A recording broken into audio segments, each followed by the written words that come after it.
Before we get started, I just want to remind everybody that you guys can support the podcast. You can go to saltynerdvideo.com, subscribe to our YouTube channel where we have all of our content there available to you.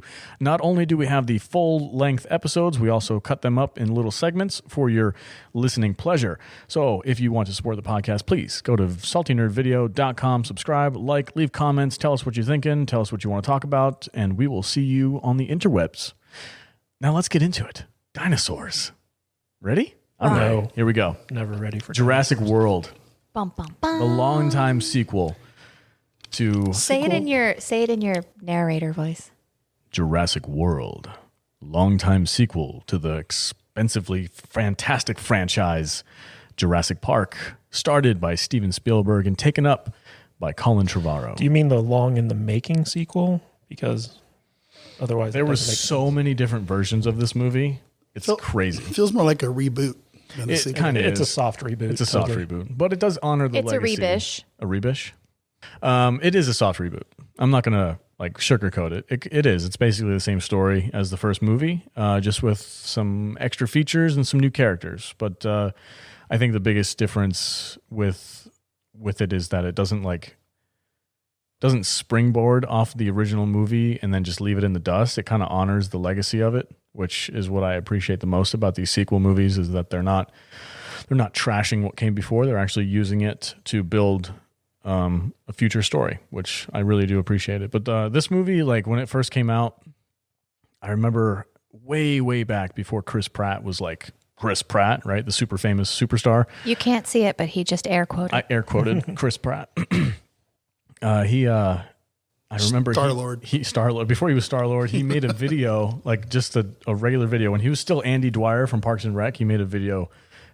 He was like making fun of like Steven Spielberg. He's like, yeah, I called Steven and, I wanted to be on Jurassic Park 5. I told him like, it's got to happen, right? It's going to happen. And then like a couple of years later, they did cast him in Jurassic Park 5. Do you follow him on Instagram? I do. Chris He's Pratt? awesome. He's so funny. He's cool. I love it when he posts about being really hungry because he's trying to get in shape for his other movies. Like, what's my snack? What's my snack? I'm so hungry.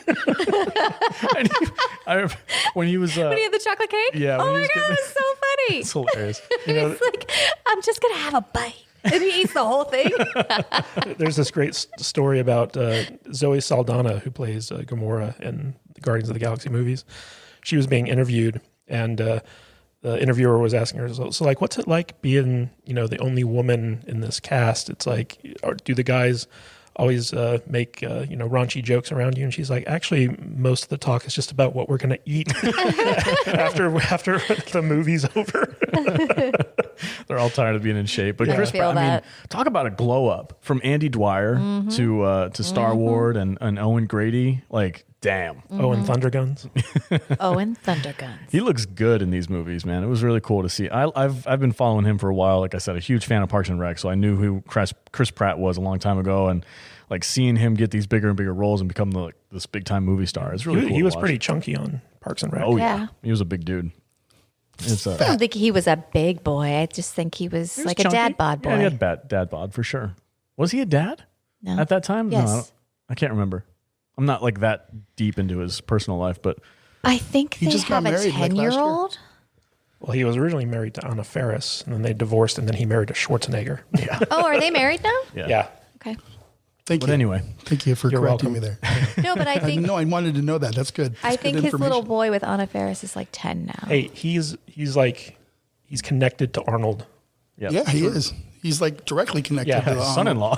Yeah. That would be pretty cool, He's right? Arnold Schwarzenegger's son-in-law. That's pretty badass, actually. If he ever disappears, it's because he messed up real bad.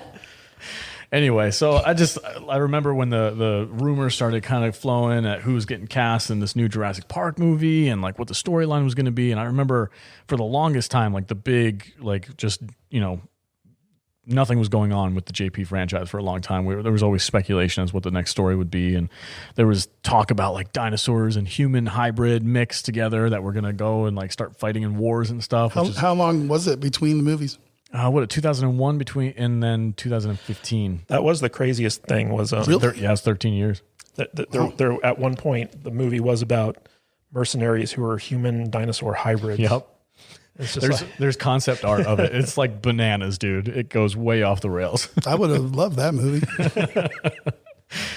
Yeah, you could look into it, man. They had concept art, they had scripts, they were ready to go. I believe you. It's Alex, okay. how active was the Jurassic Park fandom leading up to Jurassic World? Because like you said, there was Jurassic Park 3 wasn't the best received movie. No. And, there was like a big stint between Jurassic World and Jurassic Park 3. So like, what was the fandom like in that period? It's hard for me to say because I haven't really been active on Twitter until I started this podcast. So I wasn't like deep diving into different fandoms and stuff like I am now. But I know there's a handful of YouTube channels that have been around there for a long time that during that like long period of nothing, we focused on books. There's a couple comics that kind of came out here and there.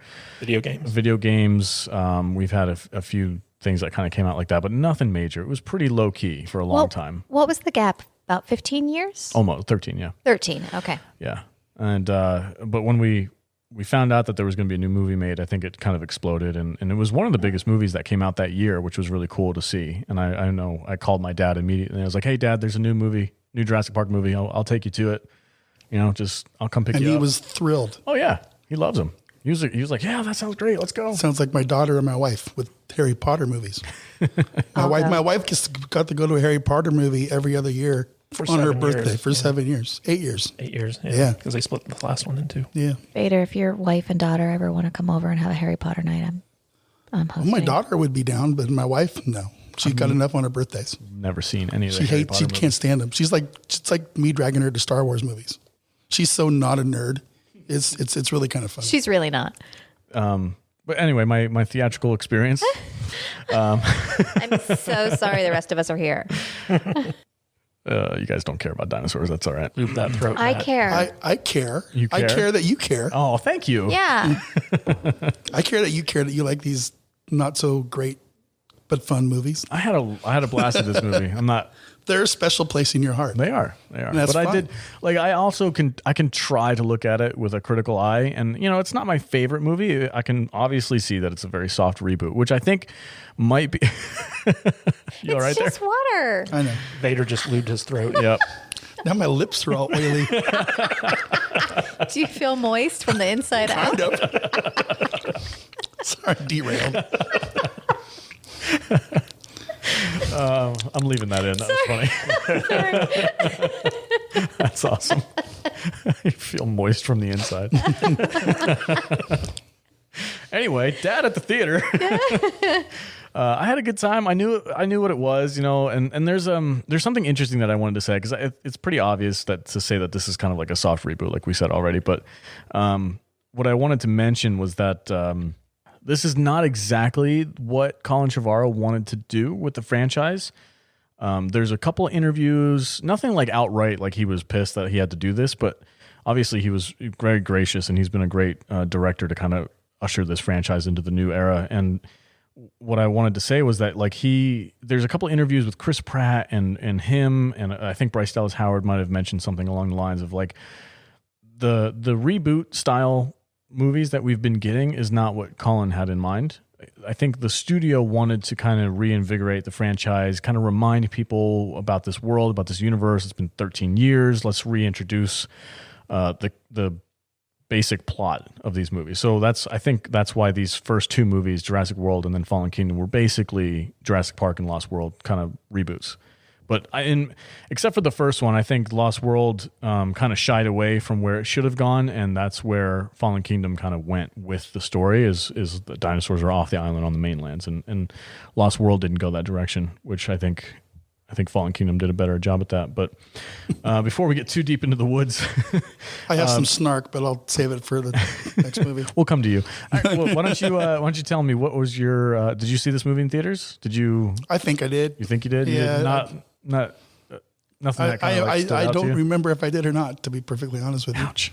But I've seen it plenty of times. Yeah. So. What about Jude? Jude, what about you? Have you? I don't remember when I first saw this movie. God, sorry, but I support you. We're glad you like dinosaurs. Yeah. So when Matt and I were watching, I know this is fast forwarding a little bit, but we're going to talk about The short film. Yeah. What was it called again? Battle of Big Rock. Battle of Big Rock. Yeah. So when we were watching that, we got finished watching that, and I just like looked at Matt and I was like, I am not upset at all that we live in a world with no dinosaurs. And he was like, yeah, right on. And that's kind of how I feel. Like, I'm not upset that there are no dinosaurs. I respect your love of them. And I definitely empathize with you because this is how I feel about sharks, but I don't necessarily want sharks around. I wish they were real. I wish they were real too. I It'd do. be dope. Well, they were real. I mean, now. Yeah, I wish they were still alive. There you go. How's that? Oh, leave it to Kadish to be like, well, actually. Kadish, why don't you... Where's your dossier that you have? Why don't you tell us your theatrical experience about the Jurassic World movie? So I've made it clear by now that I was not a big Jurassic Park fan. Mr. Poopy Pants. Yeah, I like the first one, second one. Didn't watch the third one until, we did the podcast on it. Really? You can't see it, but Kadish just side-eyed Alex really hard.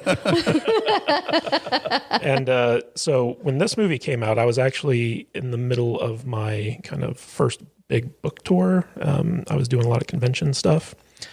And I think I even I had just first started dating Jude when it came out. And so I was seeing like a lot of posters for it, like around Vegas. And I was just like, I didn't see the third Jurassic Park. I don't really care about Jurassic Park. So I never actually saw this in the theater. But I did get it when it came out on video and watched it. And I actually really enjoy this movie. I think it's a very fun movie. It's got a lot of flaws, but it's one of those films where it's so enjoyable you can look past the flaws and just kind of like, turn your brain off and have a good time watching it. It's easily my second favorite in the series. Franchise. I'd agree with that. Yeah. Yeah. The first Jurassic Park, and then what? I also enjoyed this movie. We know you did. Yeah, I can't think of any outrageous flaws in this movie that kind of killed the plot. Everything makes sense to me, but I'm like super deep into the lore and history of the movies and of the books and all that stuff. So I'm like, maybe I have some external knowledge that kind of fills in some of the gaps that there might be in the films themselves. Can you specify what you're talking about? Not necessarily. You just knocked on a door to a Pandora's box. I'm going to answer every single one of them, and it's going to go away. I would say that in terms of the writing, there isn't much bad with Jurassic World. My biggest problem is with some of the concepts. Like some of them are just silly. The whole militarizing dinosaurs type thing. Like I get that's a big sticking point with you. Well, I mean, it's stupid. He's a military brat. I am a military brat. I grew up in the military, but also just from like a strictly logical point of view, militarizing dinosaurs is ridiculously dumb and ineffective. And I get the theme they were going for with that whole concept, and they kind of doubled down on it in the second movie, which really wasn't good. But it felt like there were just like a lot of like forced plot elements that had to happen in this movie in order for the plot to go forward. But like I said, this movie is so enjoyable that I'm willing to forgive a lot of these things. Like, I got to tell you, Alex, when I was rewatching this, and I had forgotten all about this movie, so my rewatch, it almost felt like I was watching it for the first time. Seeing that Tyrannosaurus versus the Indominus Rex fight at the end was just, it gave me chills. It was so cool. It was just like, like you had like the bad dinosaur who's been terrorizing everyone the entire movie, and then like the T-Rex just shows up and he's like, "Come at me, bitch!" Not in my house. Yeah, Well, that's what's cool about these movies is like, it's not that great of a movie, but it's cool enough to where you're like fun as hell rooting for these dinosaurs when they're fighting at the end. It's like, oh, come on, Rexy, kick his ass. And then when Blue comes tromping down, that's and a you're great like, moment. hell yeah, Blue. You're my boy Blue. Yeah. I do have one question though. What's up? Where did all those thousands of people go? Oh yeah, That's the question. like everyone at the park just disappeared. They just 20,000 people. in the middle of the Tyrannosaurus, the rampage. I know that they show that they were all kind of like stuffed into like this building waiting to be evacuated via ferry. Yeah. And that was kind of like the movie's explanation as Which to is where everyone nowhere. went. If you guys remember in the movie at the beginning when they get there, the ferry that brings them to the island is nowhere near the visitor center. No. Like it's far, far away. You have to like get on No, the tram. what I mean is there's the scene where they're all getting eaten. Best death scene of the entire series, as far as I'm concerned. A lot of people don't like that scene. With the nanny chick. And I don't understand why. It was brutal. It is fantastic. it is the most gratuitous death scene I've ever seen. Like, okay, like that's one of my problems with this movie. Bring it on. Bring it on, man. You want to talk about gratuitous death scenes? Read the books.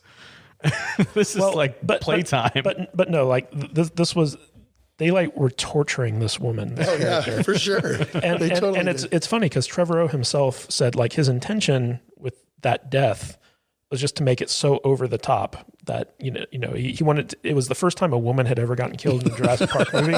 That's true. And he wanted to give her the best death because she was a woman. Okay. So a little bit SJW, but that's okay.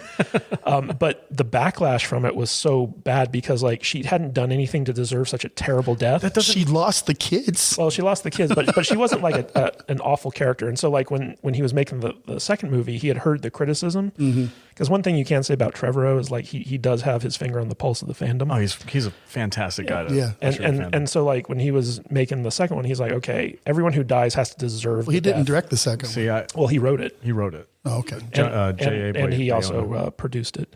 But like in the second movie, he made sure that if someone died, they had it coming. And in that first movie, that nanny chick, oh my God, it went on forever. Oh, it was great. It was fantastic. It's my favorite kill in the entire series. Like I understand what you're saying. I love that kill. I understand what you're saying. I don't know how many times I'm going to agree with you, but I'm just going to keep doing it. Yeah, do it. Y'all need anger management. Kill that bitch. Like Why do you hate women? Is her name Carol Baskin? I get what you're saying, and I understand the argument where people were like, I personally have a really hard time watching women being like tortured. but I mean, like it's bad enough she gets picked up, but she's like, she gets dropped in the water, and then like they start like attacking her in the water, and she's being like, pulled in and out of the water, and she's screaming the whole time, and it's horrific. And it lasts forever. It's such a drawn out. It was more cartoony to me than horrific. I didn't like it. It wasn't like bloody and gory or anything. It was a PG kind of 13. As far as like the pterodactyls or I can't remember what the pteranodons or something like that. I can't remember the specific name of whatever one was actually like attacking her. But like, oh wait, was this a genetic modification? I thought it was just a pterodactyl. No, it was. They're all real. The only one that's a genetic modification is the Indominus. Everything else is a real dinosaur. In the So there's fossils out there of the little flyers with the T-Rex head. Yeah, those are real. Those are real. I thought that was made up for the movie. No, I don't think so. I think it's real. Wow. I'm pretty sure. Those things are terrifying. Yes, exactly. Because that's what I thought. And I was like, that's a weird looking dinosaur. Yeah. Is that real? And then I did some research. And yeah, sure enough, it is. Huh. It's like a little flying T-Rex. It's freaking weird. Nasty. Not okay with that. Anyway, I wish they were still real. You know what bothered me more than that death? Hold on, I want to address the death though, because this is an interesting conversation that a lot of people have, and I got in an argument on Twitter about this with somebody. They were like, everybody needs to deserve their death. I'm like, I agree with that. I don't agree at all. No, these are animals. If you're in the wrong place at the wrong time, you're gonna die. Random. Yeah. It doesn't matter if you're a good person or a bad person. But speaking from a narrative perspective, it's like you either want the death to be tragic or you want it to be deserved. Otherwise, you get people who get upset with the killings, and just like from a narrative structure point of view, like that has to be a consideration when you kill off a character. Okay, I mean, I get it. I always go back to Eddie. Like Eddie doesn't. I mean, I guess you could say that was more of the tragic death. Who was Eddie? Eddie Carr is the guy who got in Lost World who got ripped in half by two T-Rexes. Yeah, that was gnarly. That was way more gruesome than this one. But that was tragic. It was he sacrificed himself because he was trying to save his friend. What about the paddock guard? Yeah, he didn't deserve to die. Oh, the fat one? The fat guy. The other guy. Yeah, where Pratt was underneath the other car and he just looks at him, it's like, oh shit. Jump. And yeah, he's done. I mean, he deserved to die, I guess, because Why did he deserve to die? Because he was the one who opened the door that let the Indominus out. He got scared. I guess that's how you could justify it. All right. Yeah, I think it's a stupid justification. Death penalty, because he was gonna, son of a bitch. Because if he didn't do that, he was going to die anyway. That was also a tragic death.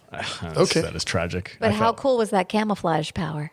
That's from the books. There was 2 dinosaurs in the books that had camouflage abilities, and they kind of got left out throughout the other trilogy, and they kind of like throw these little hints at like, hey, we read the books too in these movies, which is kind of cool. You know what I would have liked to have seen? I would have liked to have seen why the Asian scientist guy goes so evil. Dr. Wu? Yeah. Because we only see him in one movie, and then he's gone. Yeah. For a long time. And then in these movies, he's a dickhead. He's like Dr. Frankenstein. Yeah. Which Power I think trip. I think it's kind of cool. In the books, he does have a bit of a power trip, which I think is these movies are true to his character. I feel like He was drunk on power. I think he just had an ownership of like, this is my creation, and I want to be the one. He is like the definition of the mad scientist. I wouldn't call him evil necessarily, because like he's so obsessed with like, playing God as opposed to like, the ramifications of having done that. Yeah, I think it goes back to that original statement from Dr. Malcolm when he's like, your scientists were so obsessed with whether they could, they didn't stop to think if they should. Yeah, exactly. Yeah. And that's one of the things that I love about these movies is how much they kind of draw on those same themes from the old movies, and they pick up these little threads and they kind of carry them on. And Dr. Wu, he dies in the first book, so he's not really in the books anymore after that, or not even mentioned. But as far as the movies are concerned, I think it's a natural progression for his character. He's the only one left from the original park that was there from the beginning. Like Hammond's gone. All the other people are probably gone. Nedry's gone. He was just a tech anyway, but like I think he feels like he owns this technology. He owns the dinosaurs. He is the one who created them. He gave them life. So he has this God mentality. Is Sam Jackson still alive? No, he died. Did he die? Yeah, he got eaten. Got eaten by a raptor In the first movie, right? Yeah. Yep. Okay. Remember when she's got the hand Hold on on her to your shoulder? butts. Oh, yeah, that's right. Yeah, I think that Dr. Wu had I think he felt like both God and mother to these creatures. Yeah. Or father. He actually has one of the most important lines of dialogue in these movies, in all of the movies, in this one, Jurassic World, where he was with the CEO guy. I can't remember. Mizrani, I think his name is, comes to him and says, "Hey, why did you make the Indominus Rex so like evil?" He's like, "I'm just doing what you told me to do." And they were talking. They went on an Because argument originally he was like, that's so terrifying. It's amazing. Yeah. And then all of a sudden he was like, whoa, why did you make it it's like eating that? people. Yeah. Like, what did you expect was going to happen? Yeah. His line about like nothing in Jurassic World is natural. All of these animals are hybrids of other types of animals. The line that I like to point at the most is like, if these animals were realistic, they would look far different than what they look like in the park. And he's like, you didn't ask for reality. You asked for more teeth.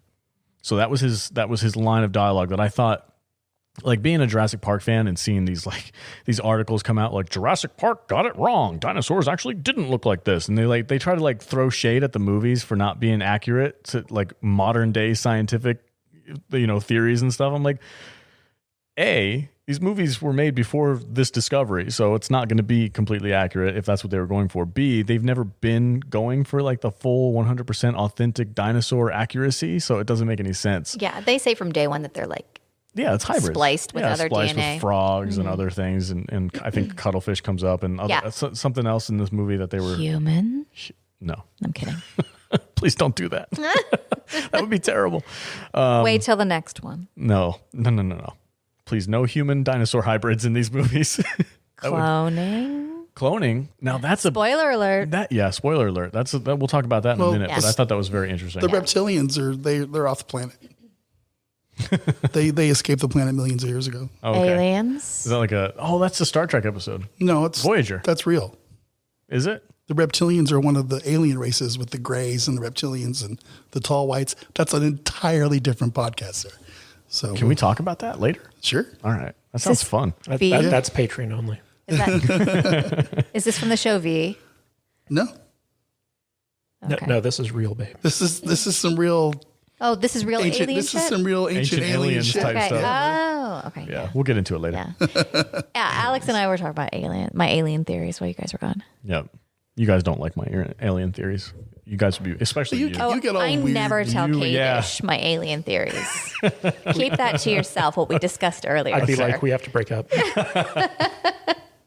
All right. It was aliens. So you know I'm what? like, it was aliens. He's like, nah, it's probably the Democrats. You know the thing in this movie that really bugged me more than Hold on, anything we're else? going to dial this back into the movies, guys. Yeah. Okay. The thing in this movie that bugged me the most was the running in the high heels. That bugged you? It bugged a lot of people. Really? I turned to Jude when we were watching it the other night. I was like, can women actually do that? Can they sprint in high heels? My wife can. Nah. I didn't care that much. Yeah, it didn't bother me at all because it was actually kind of like part of her character. So like, look, I kind of got like a semi weird crush on her a little bit. Bryce Dallas Howard. Yeah, I like my redheads, man. I'm I with married you. one, so she can run around in high heels all she wants. It's fine.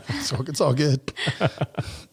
I feel like it's a they should suspension have. of disbelief breaker, though. I feel like they should have just done like a Jewel of the Nile moment with them and just hacked off the heel, and then she could have run in them, and then nobody would have had a problem with it. Turn them into flats. Yeah.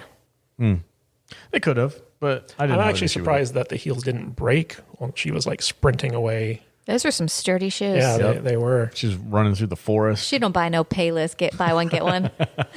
They're not super glued on heels. Those things are built. I know I liked it. I mean, it's weird to say I liked it, but it never bothered me. It wasn't like the thing that, if you want to talk about a suspension of disbelief breaker, starting that freaking Jeep, those two kids starting the Jeep, and then like it just turned on and they drove away from the Well, was there Indominus. something wrong with the Jeep? It's been sitting there for like 20 years. So you put some gas in it, and Yeah, they changed the battery. That's all they did to it. that's all you need. They did. Like, what battery was laying around that was going to make you? No, they justified it by saying that they fixed their grandpa's car. Yeah. Yeah. And with that battery, they filled it up with water and stuff like that. Now, So, like, they basically like recharged it. Okay, but weird that you had an issue with that, but you didn't have an issue in Jurassic Park 3 where they like happened upon that boat and they were like, yeah, we'll just start up the boat and we'll go down the river. Boats are And that sturdier. had been, no. The gasoline been sitting there that long in the moisture. I didn't even bring it up because I knew it was nitpicking, but because you said you had a problem with it. I didn't have a problem with it. Feel like I just we need say to have a if like discussion as about far it. as like suspension of disbelief, like trying to stretch it a little bit, like two kids starting a 20-year-old Jeep that's been sitting in the garage that happens to still have tires that are like good. Like, I don't know, maybe because I work on cars more than I work on boats, but I found that a little bit of a stretch. It was a little bit of a stretch. I think But- you're correct. yeah, Yes. but nothing that like broke the movie for me. I was just kind of like, meh, that's probably not real. Carry on. Anything else you guys want? It's not real. No, I none of think this that is real. the- Yeah, no, they don't have dinosaurs. What? It's not real. I guess I'll go outside now. Yeah, we're done. I feel like the kids in the original were way more likable than the kids in this one. Why do ouch. Why do they have kids in every single? We talked about this last time. It's- It's a yeah, tradition. it's a It's tradition. part of the fabric Gotta of these have movies. kids. Gotta have them babies. Why can't we ever eat some kids? Do you want to see a child Hell yeah. get eaten by a dinosaur?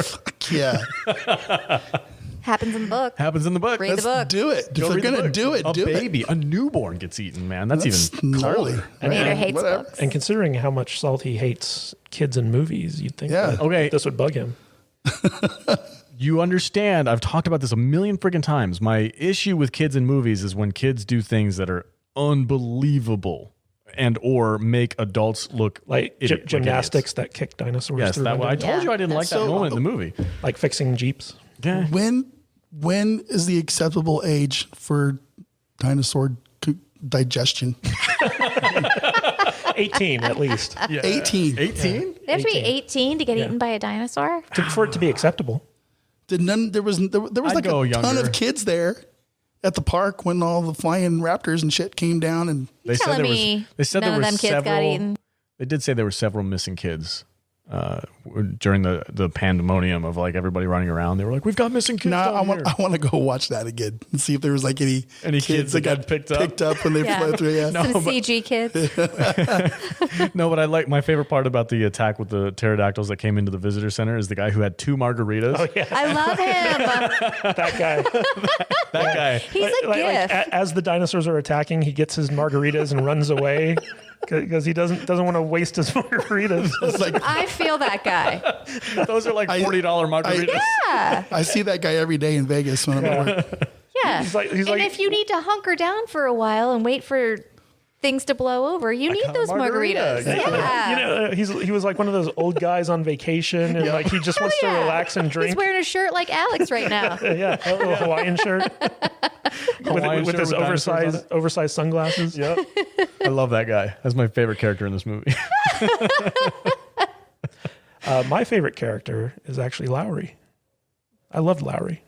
Which one was that one? The tech guy who wore the... James, what's his name? Jake The actor, Johnson. Jake Johnson. Oh, you mean Nick? Yeah, Nick from New Girl. Yeah. He's awesome. Same dude. He's in coming every back show. for the 3rd movie. Is he? Is he good? We were wondering what happened to him. Well, they were in talks to bring him back for the second Jurassic World, and he was going to have like a ponytail, and he was going to be all traumatized from having seen like dinosaurs eat people and stuff.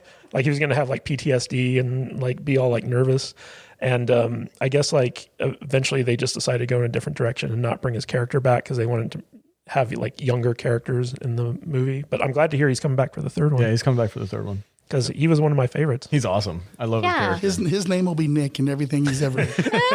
I agree. Nick from New Girl. Yeah. Well, Jude asked when we were watching. It's like, what's that actor's name? I'm like, Nick. It's Nick. Yeah. I want to see Schmitty come back in a cameo. Oh, Yeah, for sure. I'd like to see a whole movie with Nick, Schmitty, and Winston. There you go. Like I'd watch that New movie. Girl is. I just want to hilarious. see It's New so Girl funny. on a movie. I want to see the new Girl the movie. That'd be Can good. we learn how to play the American? The drinking game that True they American. play. True American. Yeah. I want to play that freaking drinking The floor game. is lava. Yes. Yes. Dude, We yes. need to do that. think I'm If I too could old. reach you, I would high five you right now. Vader's over here like Winston with his cats. Zoe Deschanel. Are you the? I love her. She's awesome.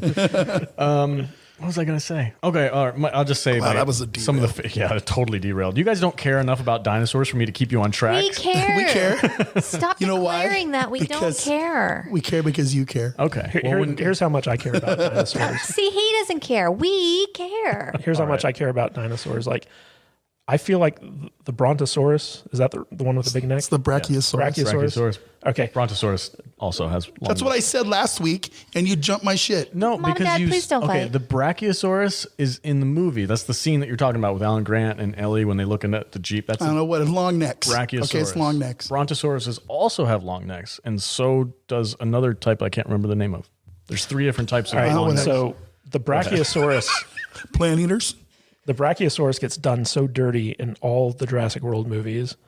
Like they just get mauled and tortured and like it's so heartbreaking every time. Like when I saw, okay, so first of all, we have a death in the first one where the Indominus Rex basically mauls this Brachiosaurus and Owen Thunderguns has to be at its side as it's dying. And it's so sad. Like I teared up.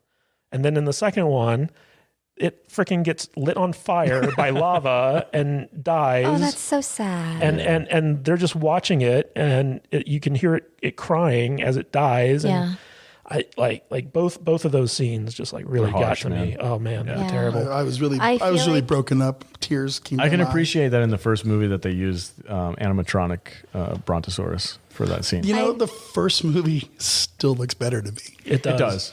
It's, I don't know why, man. Even the animatronics. Yeah. Like, I agree with you. It was funny because I don't know if you guys watched that YouTube video. That I did sent not you. have a chance to watch that. I forced Jude to watch it last night, and I was drunk. It's fine. it goes into like the differences between how Spielberg shot the first one and how like all the other movies were shot. This yeah, okay. I know Like what the you're talking aspect about. ratio, Yeah. the lighting, the framing, and all this stuff. And you can see like just from like Spielberg's genius versus like these other directors who've done this stuff. And that's one of the big reasons why it looks as good as it does. And that's just how it is. Yeah. Spielberg versus other.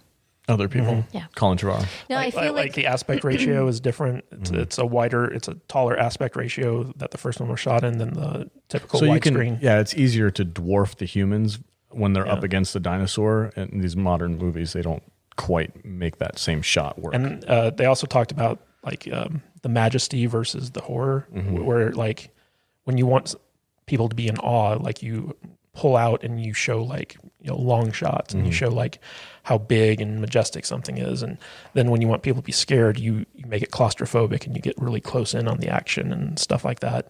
And they also talked about how Spielberg like framed the dinosaurs within a frame.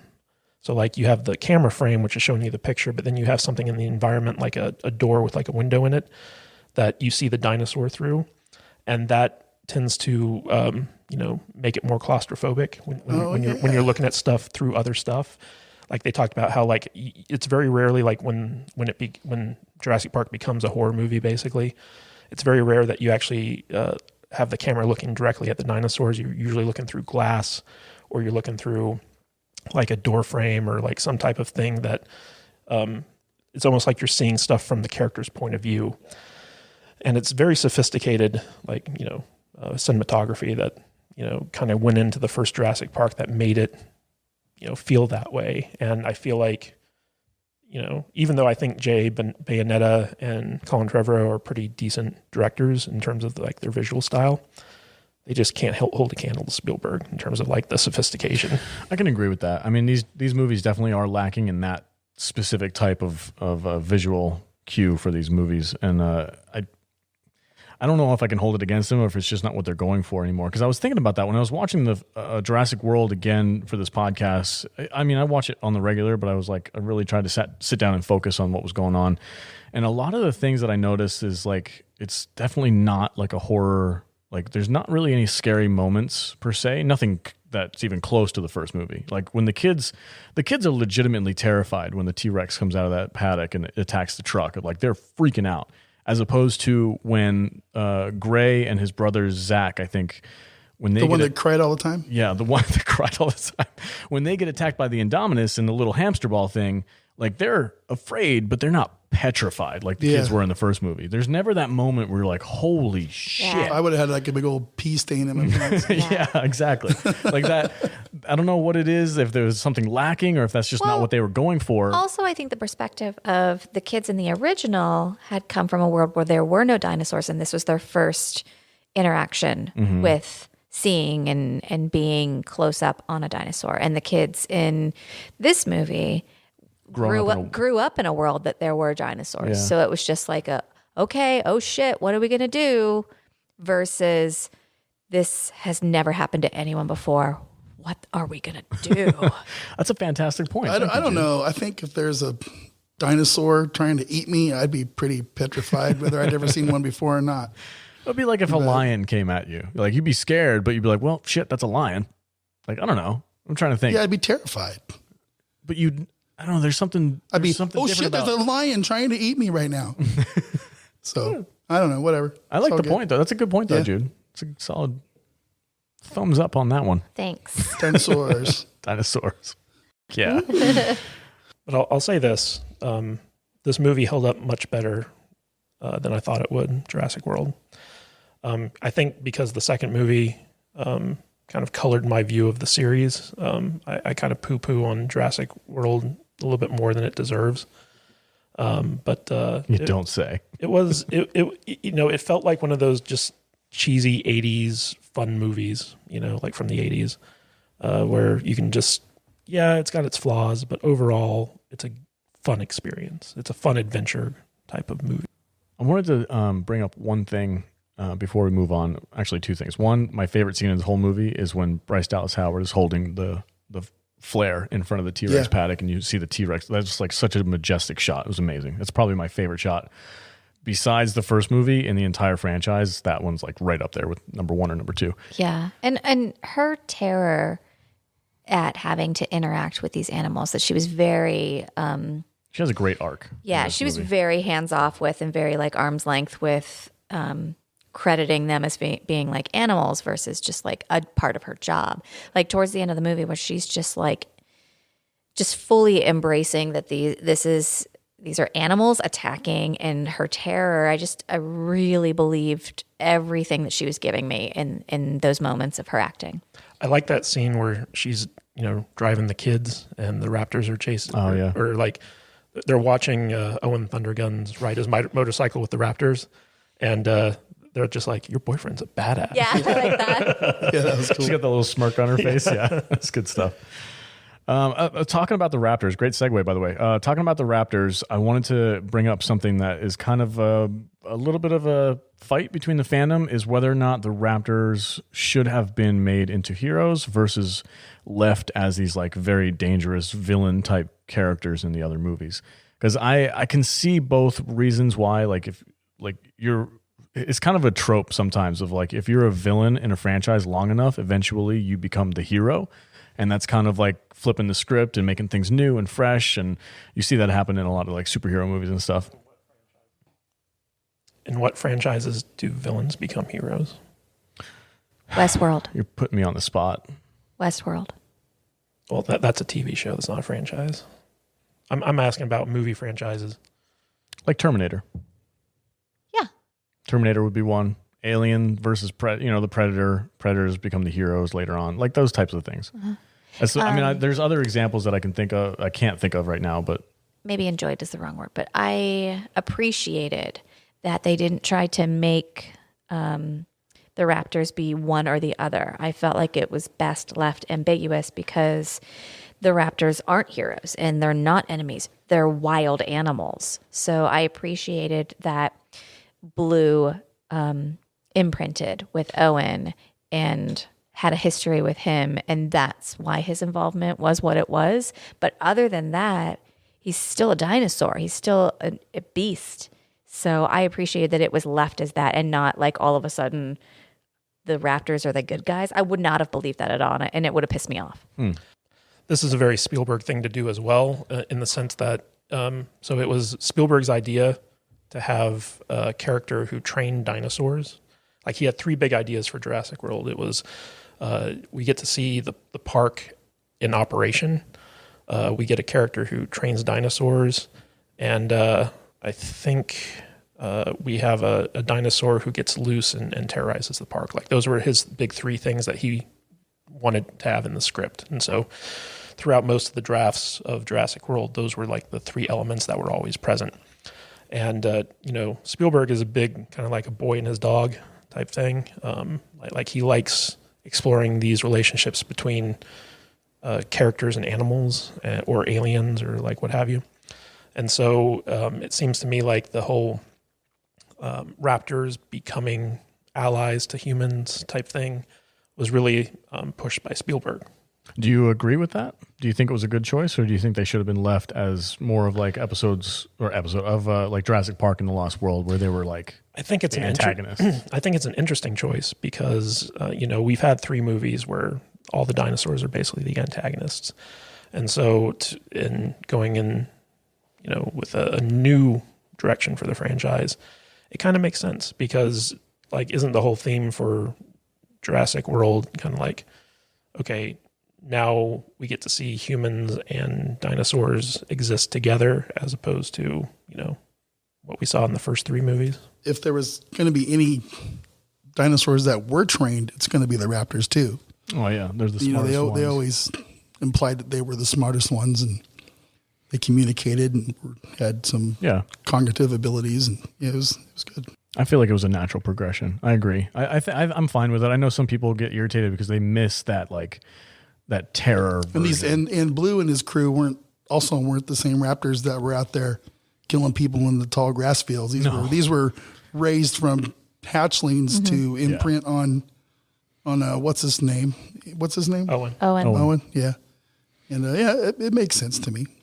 I liked it. I enjoyed it. I can see the point that like they missed that like old school version of the Raptors where like we're supposed to be terrified of these things. They can open doors. They're smart. They set traps, this and that. Like I like that version of Raptors too. And I hope we get to see that again some in the next movies or maybe in some TV shows or something. But it was also nice to see like at the end when you have that scene that kind of mirrored the first scene or the last scene in Jurassic Park where Alan Grant and Ellie had like the two kids and they're surrounded by the raptors, and then like the T-Rex kind of shows up and saves them. You have a similar scene here, but there's a nice twist on it where, like, you know, Owen and Claire have the kids and the raptors show up and they surround them, and then the Indominus Rex is kind of coming their way. And the raptors recognize Owen and they decide, you know what, we're going to attack Mama Raptor instead because we like Owen. Yeah. And it was kind of, and, you know, 2 of them died because of that choice, but it was interesting to, you know, see the animals do that, because it almost kind of paid off what was set up. Imagine that, set up and pay off. In the very first scene where we introduce Owen, where, you know, he's not only controlling them, but it also kind of demonstrates how dangerous they are. And one of the things about Owen's character that makes him kind of like the hero is that he respects the dinosaurs. He respects how powerful and dangerous they are. And that pays off at the end. Yeah. And I did love that part where, you know, Owen's kind of followed the raptors to the Indominus Rex, and all the mercenaries are there with him. And he realizes, like, oh my God, they used raptor DNA to make this thing. And, you know, and then like it's kind of like the Indominus Rex puts a spell on the raptors and turns them to his side. And that was like a cool reveal moment, you know, because they never kind of told you, you know, when he asked Claire at the beginning, it's like, you know, what they make this creature out of? It's confidential. She's like, it's classified. And he's like, oh, so you don't know. Yeah. And she obviously didn't. And then like you get that reveal. It's like, oh, they made it out of raptor DNA. And it's like, oh, that would have been nice to know before you went to, you know, kill the thing. Since we're talking about the raptors, I kind of want to go back to your point about, like, your sticking point with this about the militarization of animals and dinosaurs. And I think that it can be kind of a corny idea, and it might not like make logical sense in the real world, but in context of the world that they're living in, one of the lines that Vincent D'Onofrio's character, I can't remember his name, he says, like, as soon as a real war breaks out, all this electronic stuff is going to go dark. Like, they're just going to EMP us and we're not going to have anything. So, like, if we have something as a backup, as something that nobody else has, this one element that could be a game changer for us, it's going to be using these trained raptors in a combat situation. I feel like that's enough of a justification for the story to kind of be believable, but you don't agree with that? I don't agree with that at all, no. Why not? Can you explore that idea? Well, the thing about using animals in warfare is, first of all, animals require a lot of care and attention. So, like, you need to feed them, they need to sleep, you need to transport them. And when you're using animals as dangerous as dinosaurs, like, they could just as easily wipe out the good guys as they can the bad guys just by being taken care of. So they're incredibly inefficient in terms of, like, you know, battle stuff. If you're using animals for warfare, you'd want, you know, trained and domesticated animals that aren't going to be of a threat to you. Like, for instance, in history, we've had, you know, trained elephants, but tanks replace those things eventually. We've had horses, but, you know, motor vehicles and motorcycles and stuff like that replace them. But horses, like, if you look at, you know, battles that involve horses, like, the horses had to be trained from birth. They had to be like a specialized breed to, you know, carry all the armor and, like, you know, do the charging and stuff like that.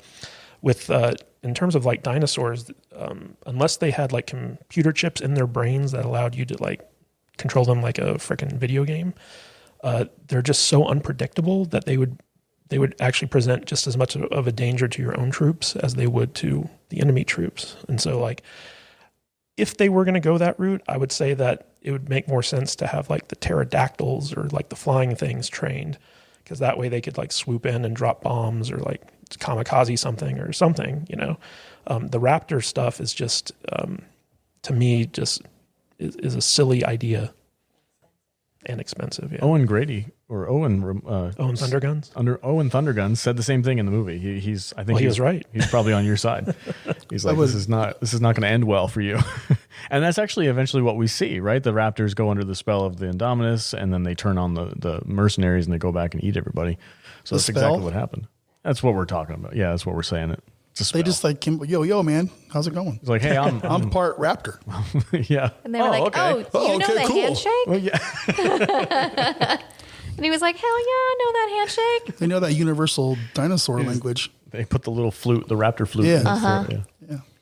Also, Overall, I think it was a solid reboot. also those dinosaurs are very vulnerable to bullets and Oh, you throw some explosives armor on and it. stuff Throw a like little. that. Yeah, how do you get close enough to do that?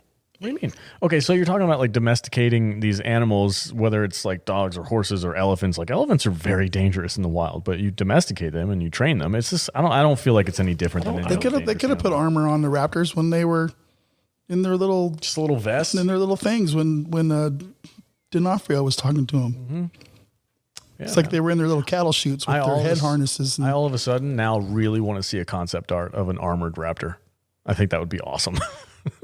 If they're anything like my dogs, they would just wiggle out of the armor first chance they get. They're not like your dogs. we can ride raptors in World of Warcraft.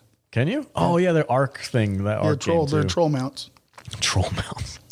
Not lying. Nerd. Yeah.